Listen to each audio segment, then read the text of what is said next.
All right, take two. Let's do this thing.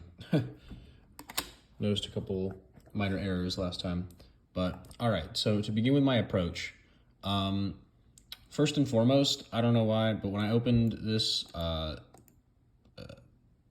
attached PDF, first I was getting thrown off because I thought WYE was a acronym and not just like a sort of on the nose spelling of the phonetic pronunciation of the letter Y. So I got a little thrown off by the format of this like textbook example. So I just Googled delta Y conversions, and this Khan Academy page made a little bit more sense. But then I realized going back that they labeled their delta values with R subscript letter ABC, and then their Y values had the R subscript number 1, 2, 3. Meanwhile, in the example in the textbook given with the assignment, it was vice versa. The Y values have a letter and the delta values have a number. So by the time I realized this, I had gotten far enough in the script that it was just going to be too much work to change it back. So, and I figured really in reality, it's not the biggest deal. It's not that confusing to just be like, all right, yep. So that's why going forward, my script is going to be delta values are ABC and Y values are R 1, 2, 3. So, and then to continue with my approach, so when it came to having to do this with complex numbers, I figured the easiest way to go about this would just be to prompt the user for the real value of the impedances. Sorry, I just jumped to the script. This might be a little jarring in a video, but I ask, what are the real values of the impedances, Z, A, B, C? What are the this is clearly delta to Y conversion, half of the script. What are the complex values of the impedances, Z, A, B, C? And then from there, I use complex number multiplication and division. Or, I mean, in cases like addition, it's as simple as just, okay, the real value is just the real values added together, the complex value is just the complex values added together. But when it comes to addition, or when it comes to multiplication or division, I just went by the formula, because it's like, at the end of the day, all right, so then the real value that you get from multiplying those two numbers together is that, and the complex value of the product is that. So just, bam, slap that formula in. Like, for example,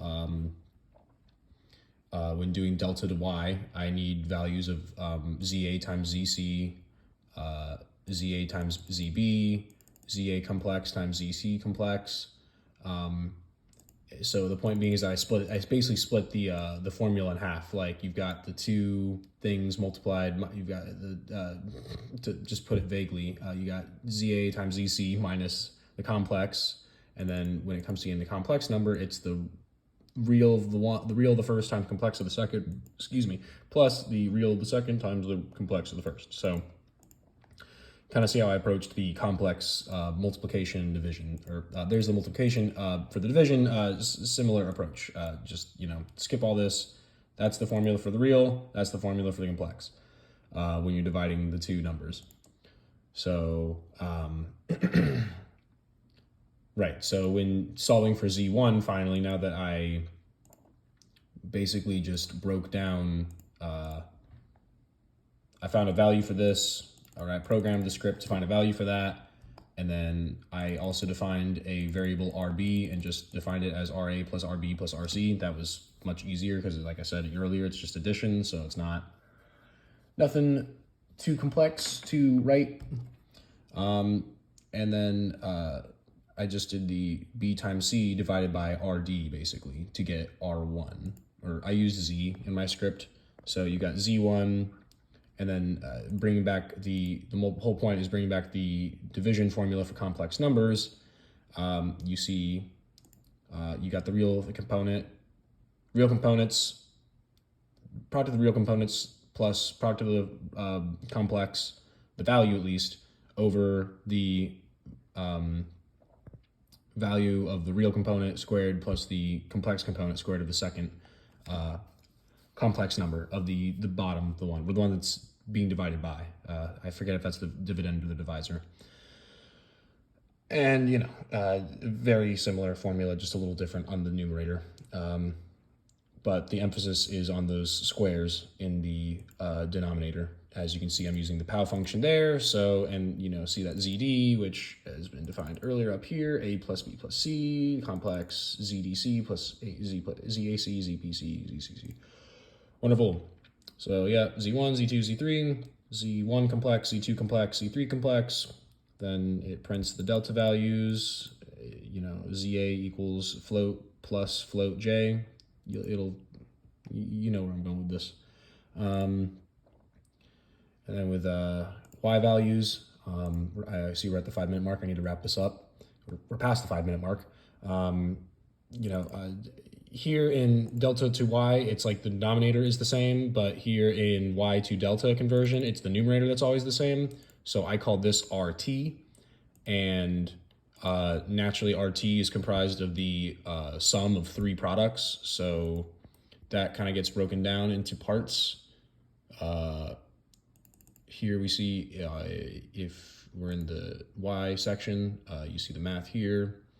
Z1 times Z2, Z1 times Z2 complex, and then, you know, ZT is just all these products added together. ZT complex is all these products added together, which I'm not actually doing math here. I defined the product earlier and I'm just slapping that in there because I think that's a lot more manageable.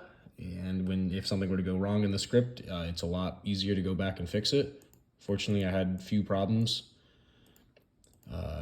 I mean, I'm in programming in C, so compared to what we were doing here and there, doing this in C for this project was pretty easy. All right, so yeah, ZA is the ZT that I defined earlier divided by Z3. So, you know, you see the POW function being used because division and, yep, complex, prints, there you go. So to finish, I'm pretty sure I pretty much just explained all the conversion part, but to finish the other 2 requirements for the script, prompt the user for repetition. The way I did that was I defined a character, and then I set a while loop that while that character is equal to Y, everything is in the entire conversion, both conversions are in that while loop. And at the very end of it, it'll print processor Y to continue, and it'll have a scan. And if you enter Y or uppercase Y, you can do it again. And if you don't, you know. And then to ask the user whether it's a delta, I defined another character, network, and did a scan at the beginning of the while loop. What kind of network? Enter D for delta or W for Y conversion, like as that's the network we're starting with and then converting to the other one. So, you know, and I'd set a if network equals lower uppercase D, it does all the conversion for that. And if network equals W or uppercase W, it does all the conversion from Y to W. So let's do the execution real quick. So what kind of network? Let's put a D. What are the values? 1, 2, 3, 6.6, 7.7, 8.8. As you can see, it's Z, A, C, Z, B, C, the complex values. Oops, I hit shift there and thought something went wrong. Enter delta values. As you can see, they're displayed like complex numbers. I'm very satisfied personally with the formatting of this. I mean, I suppose this part could be a little bit, I don't know, I could have done something fresher, like, I don't know, press tab and have them horizontal. So, but my idea with printing this out is you can kind of see a matrix or something like that. I don't know if that's the proper way that you would do a matrix here, but meh. And then to finish off the demonstration, let's do a W network. I'll show that we can do a uppercase letter W. What are the real values? Let's do 2, 4, 9. And I've already proven I can do decimals. I'm holding my phone with one hand and typing with the other, so I'm just gonna stick to entering in single digits. Bada boom. Everything's looking pretty good. And then if you enter, I mean, you could enter an N standardly, but I could enter in, or the one letter I couldn't, enter in a U, process exited, bam.